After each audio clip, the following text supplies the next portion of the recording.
Saudações a todos, eu sou Anubis e provavelmente você já deve estar cansado de tanto ouvir falar sobre este conflito no Oriente Médio envolvendo o Irã. O problema é que, apesar de todo esse falatório, muito pouco se entende sobre os fundamentos do problema quando se trata deste assunto. Então decidi realizar uma breve aula, uma breve palestrinha bem sintética para que você entenda tudo que você precisa entender para ver o que está por trás desse conflito e o real problema envolvendo o Irã. Então, vamos nessa.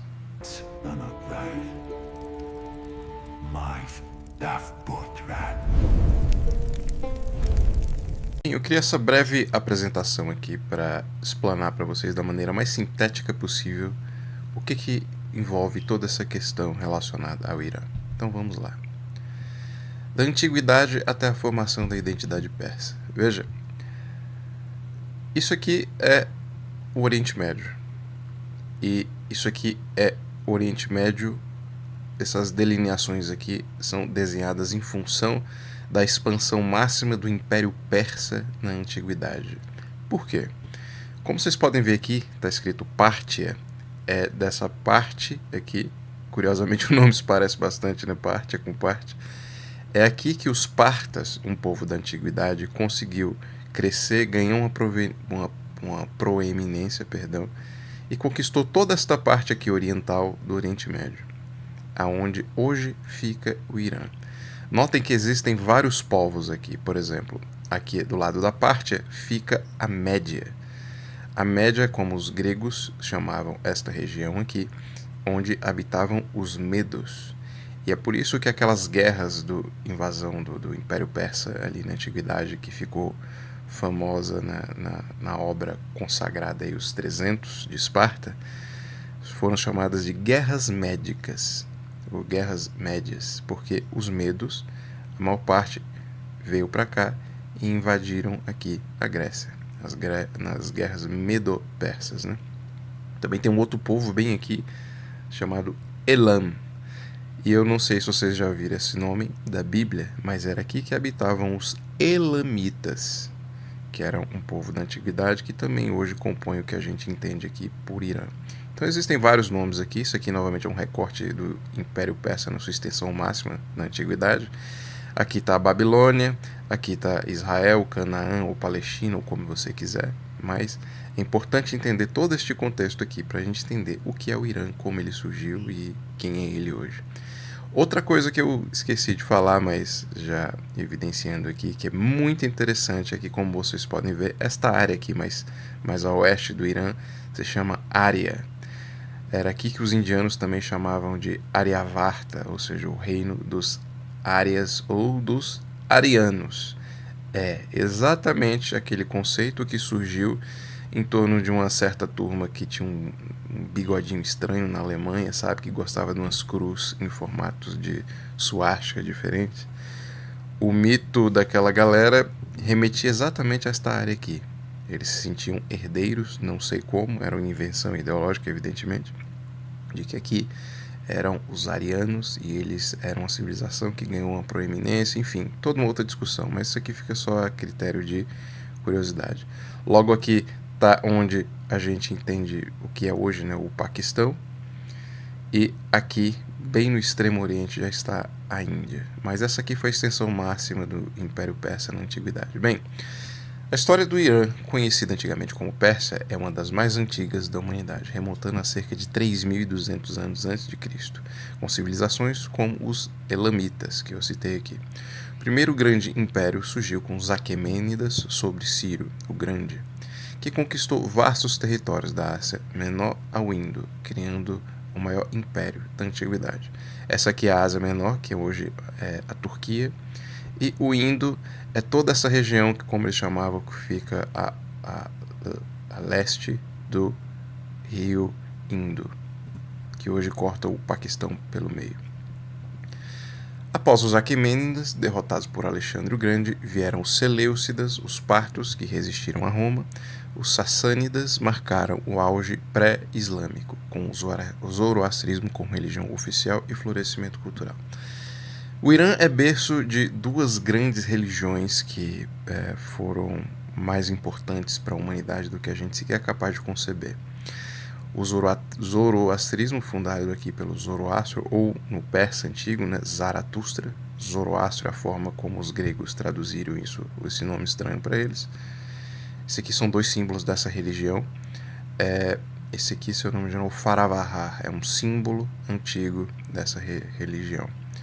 Enfim, é uma religião muito mal compreendida, muito mal entendida no Ocidente, mas os sacerdotes dessa religião eram os magos, que curiosamente nós herdamos na nossa língua hoje todas as palavras que têm a ideia de mago como alguém que faz feitiçarias, que mexe, vê exatamente em função dessa religião aqui.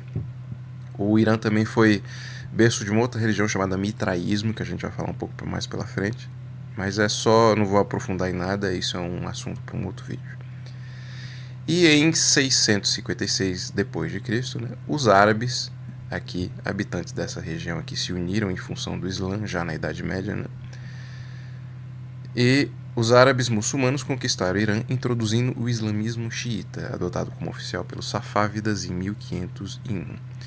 Seguiram-se os mongóis, século timúridas, turcomanos, culminando na dinastia Qajar, que já é bem mais próxima aqui, que vai até o século XX. Enfraquecidas por influências europeias e perda de territórios. Isso aqui é bem mais para frente, mas é importante notar que o que distingue religiosamente os iranianos de outros povos ali do Oriente Médio, em sua maioria, é o islamismo xiita, que é uma subdivisão do Islã.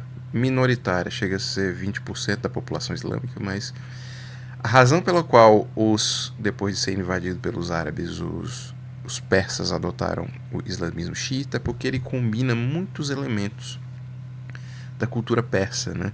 Era o elemento que dentro da cultura persa mais se parecia com o Islã. Isso é uma outra discussão teológica, filosófica, mas não é o assunto aqui em questão. Mas é muito importante distinguir que os iranianos hoje são xiitas, em detrimento da outra corrente maioritária do Islã, que abarca a maioria dos árabes, que são os sunitas. O Islã, essa vertente do Islã surge em função de uma divisão que aconteceu no Islã logo no nascimento da religião, quando o Maomé morreu e não deixou sucessores. Então a maioria das pessoas, que são os xiitas, julgaram que o sobrinho dele, o Ali, deveria ser o real herdeiro do Islã, e assim surgiu essa tradição xiita. Então, basicamente, o que aconteceu depois de todo este período que eu falei brevemente aqui foi a transição, já aqui no século XIX, no início do século XX, entre aquela dinastia Qajar e esta dinastia aqui dos Pahlavi. No início do século XX, a Revolução Constitucional limitou o Shah Qajar, mas a instabilidade levou o Reza Khan, oficial militar, a tomar poder em 1921. Em 1925, ele depôs os Qajars, fundando a dinastia Pahlavi como Reza Shah, iniciando a modernização autoritária, secularização e mudança de nome para o Irã em 1935.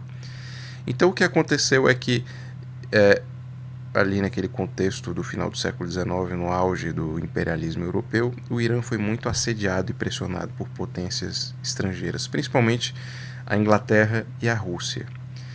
E o que aconteceu é que essa monarquia Qajar ficou muito enfraquecida, né? E este cidadão aqui, o Reza Khan, ele acabou dando um golpe, né, destituindo essa monarquia.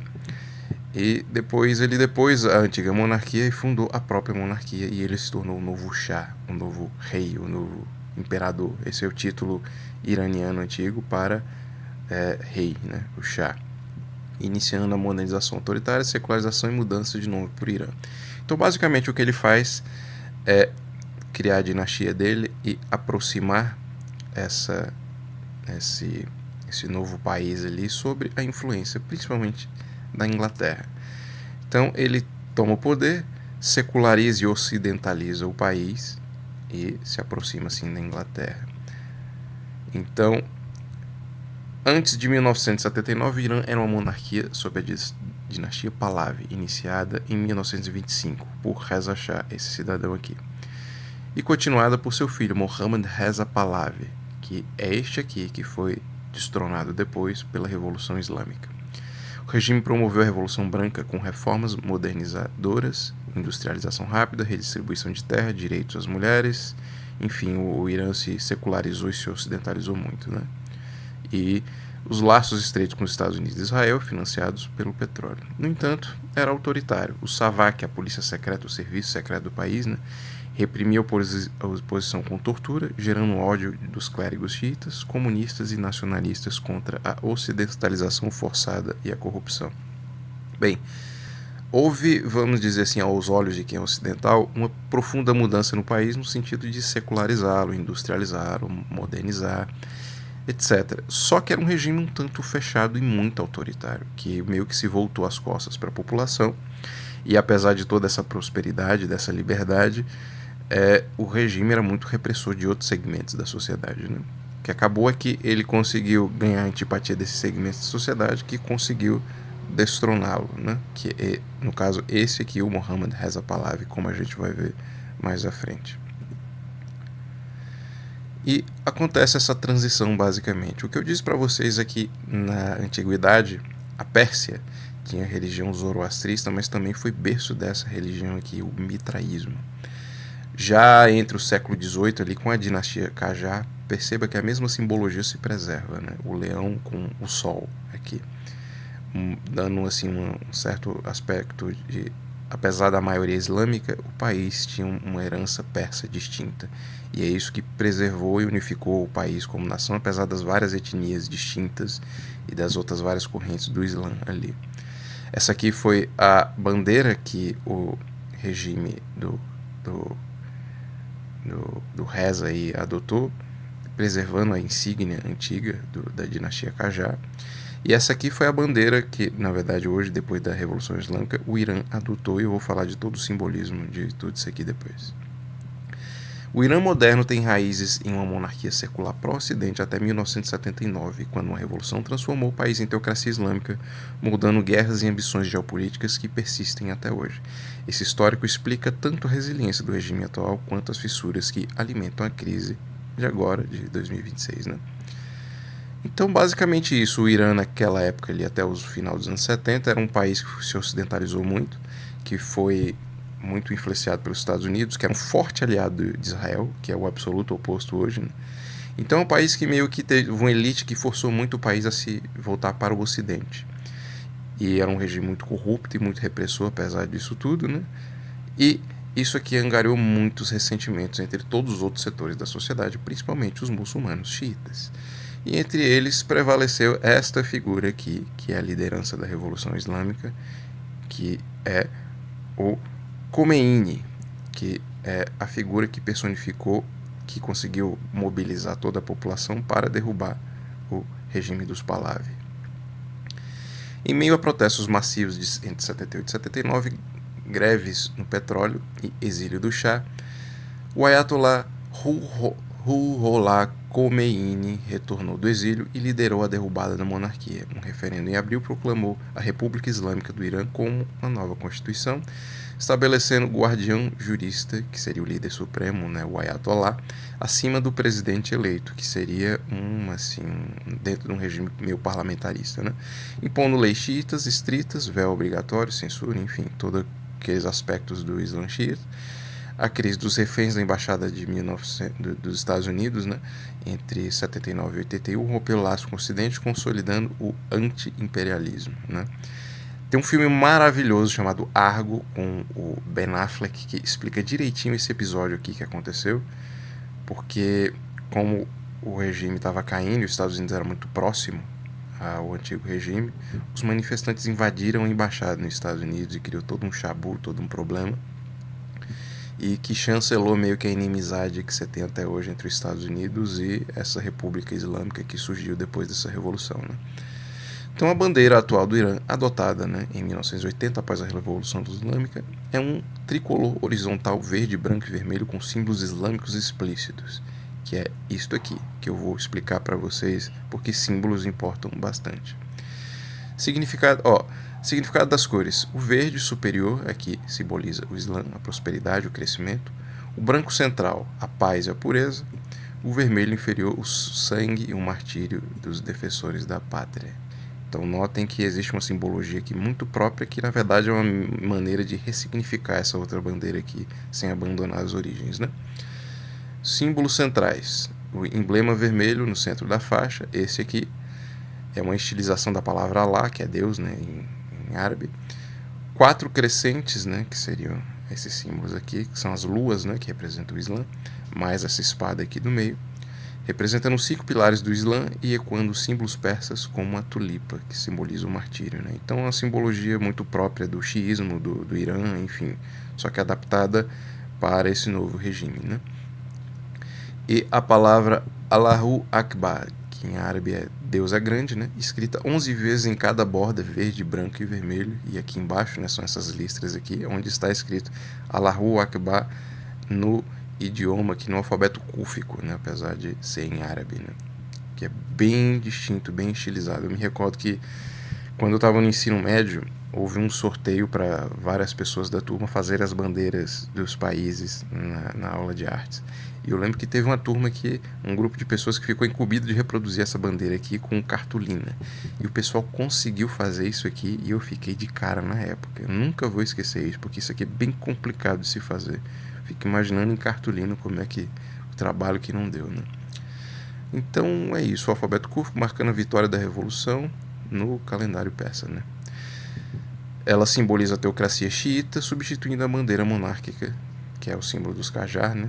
Leão e o Sol, e é contestada por opositores que usam a pré-1979 nos protestos atuais. Eu não sei se vocês notaram, mas vários dos manifestantes, tanto no Irã quanto fora, utilizaram essa bandeira aqui meio que para hostilizar esta aqui, como se fosse um símbolo da ânsia da população de mudança novamente de regime dentro do país.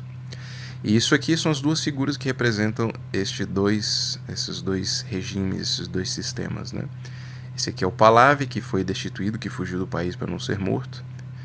Apesar de toda a pompa, toda a cara ocidental, o regime era muito brutal. Ele não é uma figurinha do bem, ele é simplesmente um político que perdeu as estribeiras e por isso perdeu o poder.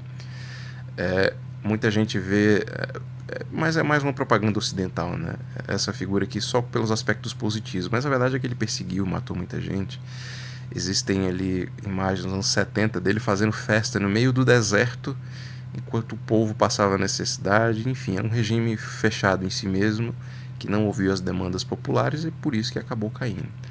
E esse aqui é o Khomeini, que conseguiu galvanizar todo esse ressentimento popular para derrubar o regime dele.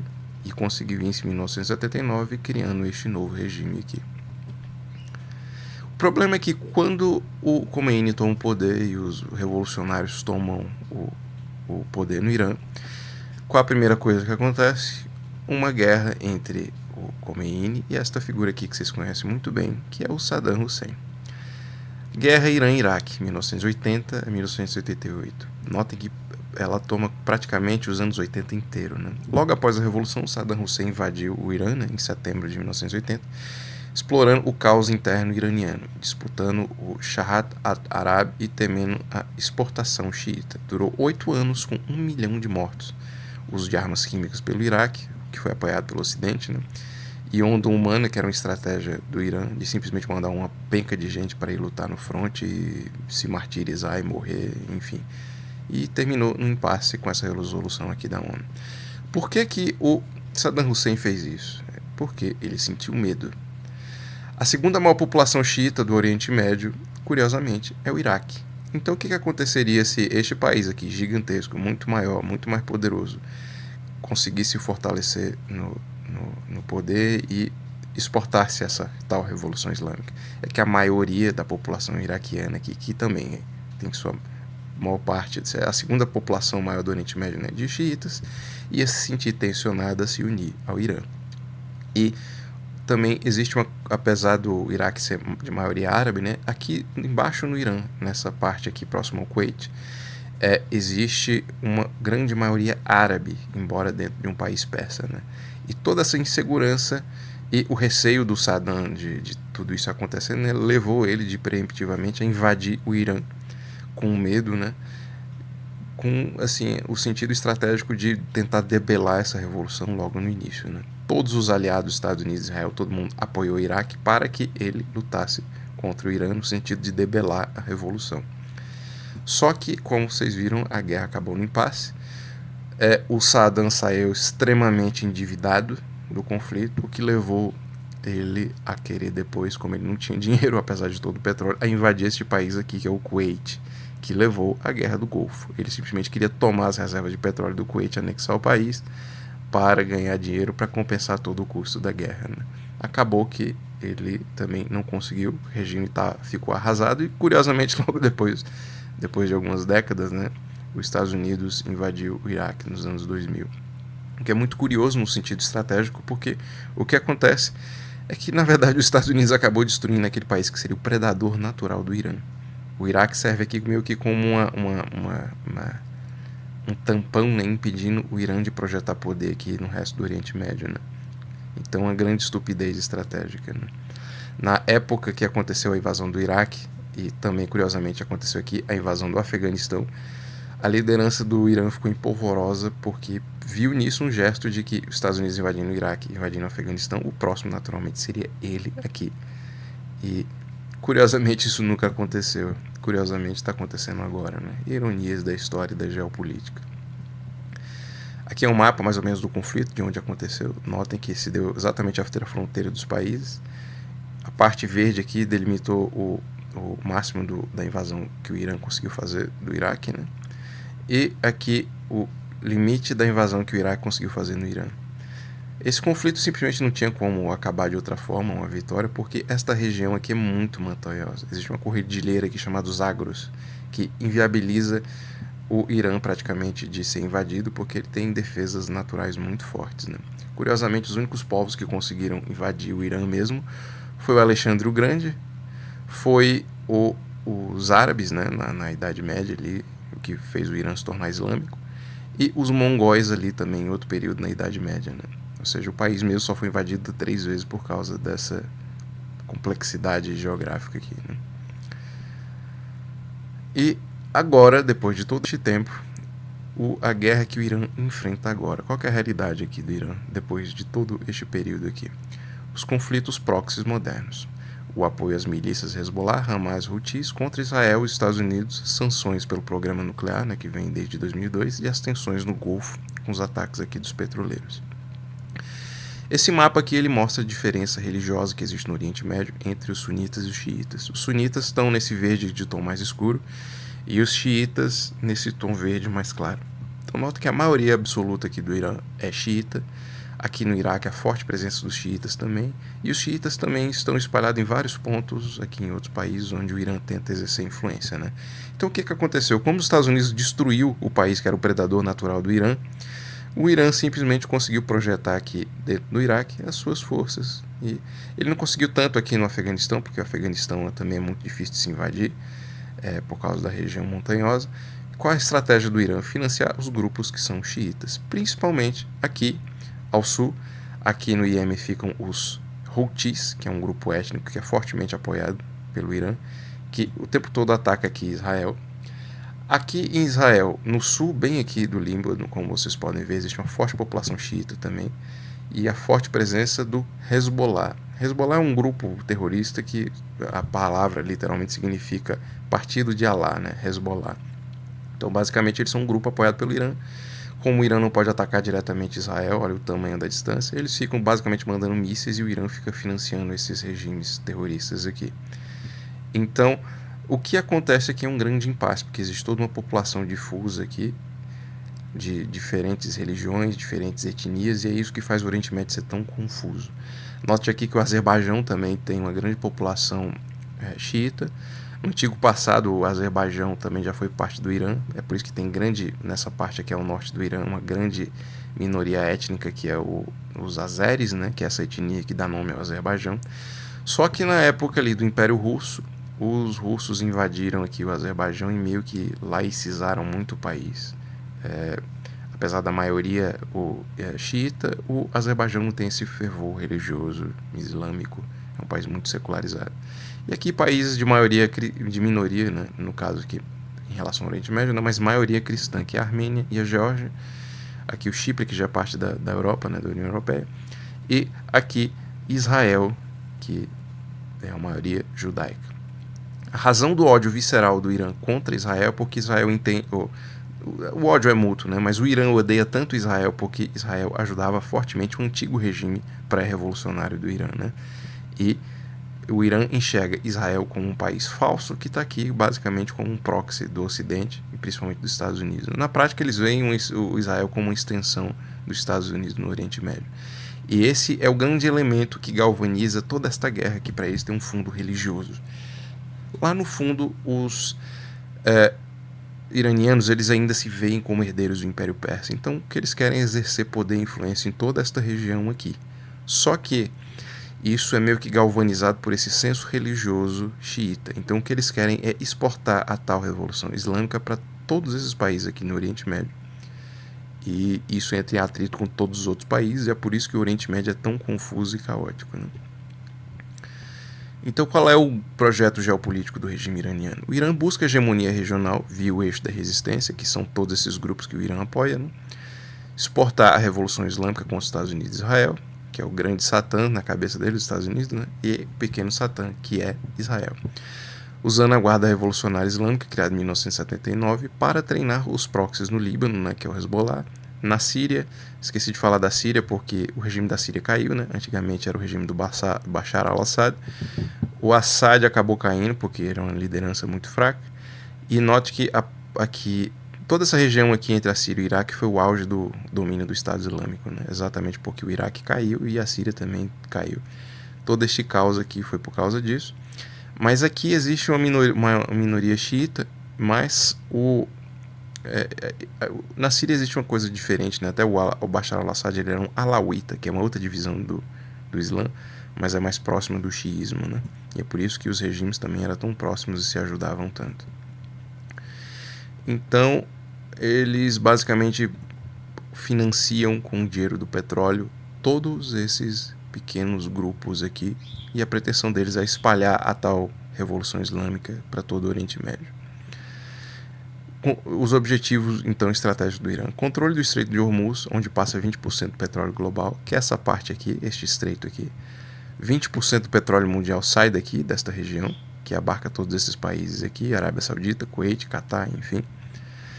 A dissuasão nuclear, né, ter armas nucleares para fazer frente a todos os outros países, né, e alianças estratégicas com a Rússia, China, e o isolamento do Golfo Sunita, que são todos esses outros países nesse verde mais escuro, né.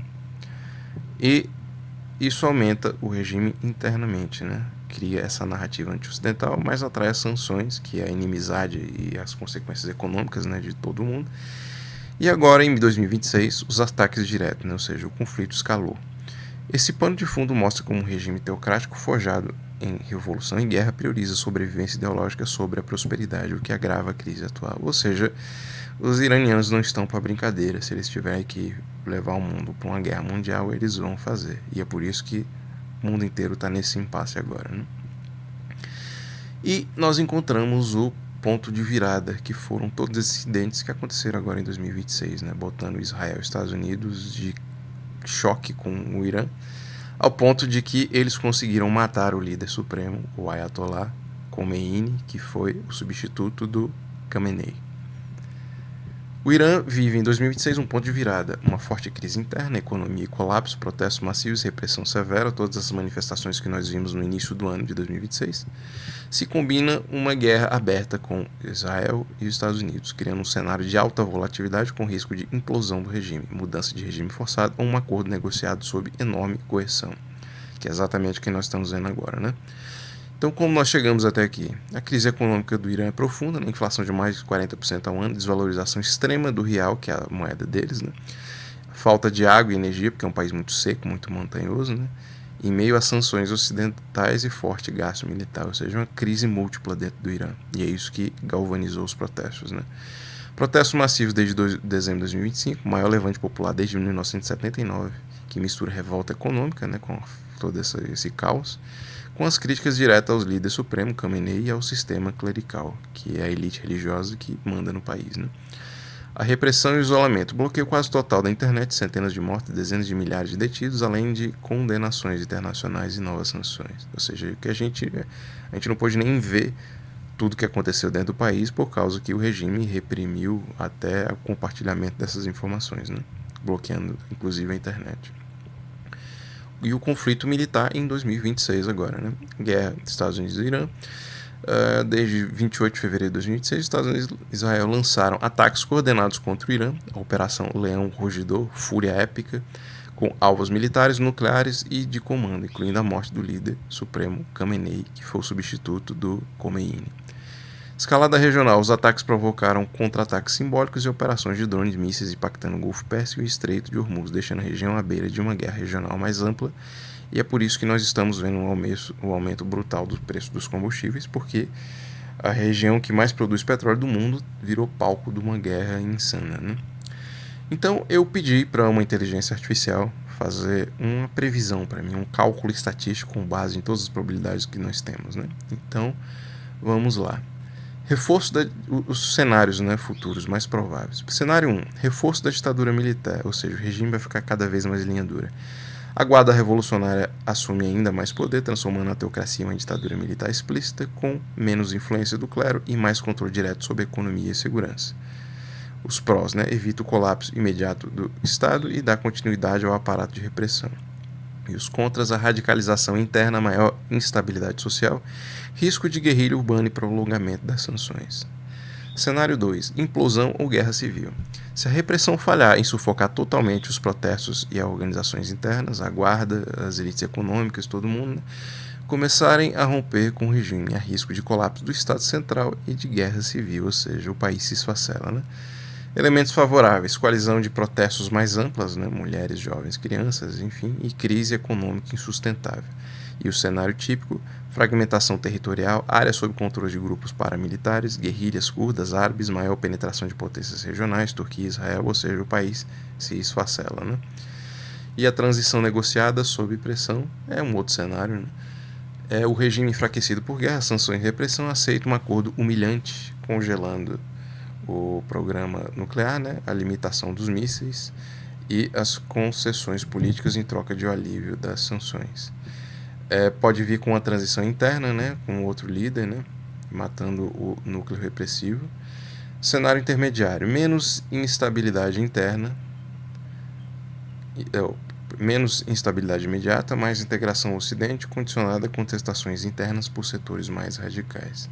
O outro cenário é a escalada militar regional, ou seja, uma guerra generalizada. Estados Unidos e Israel optarem por invasão terrestre, que é o que parece que vai acontecer, né? Ou ataques ainda mais massivos, o Irã pode mobilizar aliados Hezbollah, grupos xiitas, no Iraque e no Iêmen para atacar Israel, Estados Unidos e aliados árabes, criando um conflito regional ampliado. Os efeitos, o aumento drástico do preço do petróleo, tensão em rotas de navegação no Estreito de Hormuz, né? Risco de envolvimento da Rússia e da China de forma indireta, coisa que na verdade já está acontecendo, né? Com certeza a Rússia e a China estão ajudando o Irã. Então, resumo em poucas linhas. O Irã está hoje em uma encruzilhada entre a ditadura militar, reforçando colapso interno com guerra civil ou transição negociada sob pressão de sanções e guerra. O maior choque global seria a implosão do regime ou uma guerra regional que afete o petróleo, o Hormuz e o equilíbrio de poder no Oriente Médio. Mas o cenário mais provável no curto prazo é um governo cada vez mais militarizado, tentando sobreviver entre a repressão, sanções e ofensivas externas. Então, novamente, eu pedi para o IA calcular aqui as probabilidades, né, no sentido mais quantitativo, né, e o primeiro cenário seria a escalada regional e prolongada do conflito, né, probabilidade de 72%. E o conflito expande com os Houthis e os proxies que já entraram no conflito, né, os Houthis atacaram Israel, e sem fim, né, em média de 4 a 5 semanas. E o Trump errático, né, sem saber o que fazer, que é exatamente o que a gente está conferindo e que está acontecendo. Cenário 2. Congelamento status quo. O regime fica endurecido, né? A probabilidade é de 21 a 30%, com cessar-fogo frágil e a guarda revolucionária assume o controle e acontece algo como o que aconteceu com a Venezuela, né? Cenário 3. Existe uma mudança de regime, ou seja, o regime cai, o regime islâmico. A probabilidade é 10 a 20%. Mais bombardeiros e mais protestos derrubam a teocracia. Oposição fraca, limitada. E o cenário 4, é a negociação de paz com a probabilidade de 7% apenas, né? Um acordo improvável, o acordo envolvendo toda essa questão nuclear, né? E depende de um sucessor do Khamenei. Então, o cenário é esse. Eu honestamente não sei o que vai acontecer, nem ninguém sabe, na verdade. O fato é que o Ocidente quer botar novamente esta figura aqui no poder, que é o herdeiro do Pahlavi, né? Que é o antigo Shah, que fugiu do Ocidente para não ser morto em meio às revoluções, né? Então, eu não sei se ele vai ser colocado lá de fato. Nem muito. Ele é muito mais usado como um símbolo, um joguete por Israel e Estados Unidos, que quer fazer com que ele galvanize uma oposição de todos os iranianos espalhados pelo mundo para tentar pressionar o regime a cair. Eu honestamente não acho que isso vai acontecer, e sendo bem pessoal, eu acho que o cenário aqui, é mais provável, que é a escalada regional do conflito, né? A coisa vai crescer, só que ao contrário do que querem vender, nem os Estados Unidos tem esse poder todo, porque eu acho que os Estados Unidos, o Trump não vai ser tão burro de querer entrar numa guerra aberta com o Irã, mas ao mesmo tempo eu acho que ele vai fazer intervenções pontuais no Irã. Já foi circulado aí que os Estados Unidos querem invadir o Irã para pegar o material nuclear que o Irã tenha, para impedir o regime de não conseguir seu armamento nuclear. E eu acho que isso aqui é o mais provável de fato que aconteça. Então, considerado todas essas coisas, é isso que eu tinha para trazer para vocês hoje. Sigam aqui o canal, deixem o seu like, fiquem à vontade na seção dos comentários para a gente poder conversar sobre todo esse cenário aqui. E até o próximo vídeo. Obrigado por assistir o vídeo até o final. Siga o canal se ainda não for inscrito, ative as notificações, curta, comente e compartilhe. Assim você contribui para fortalecer o projeto. Na sua tela e na descrição do vídeo existem mais formas de me ajudar e links para os meus outros canais e demais redes.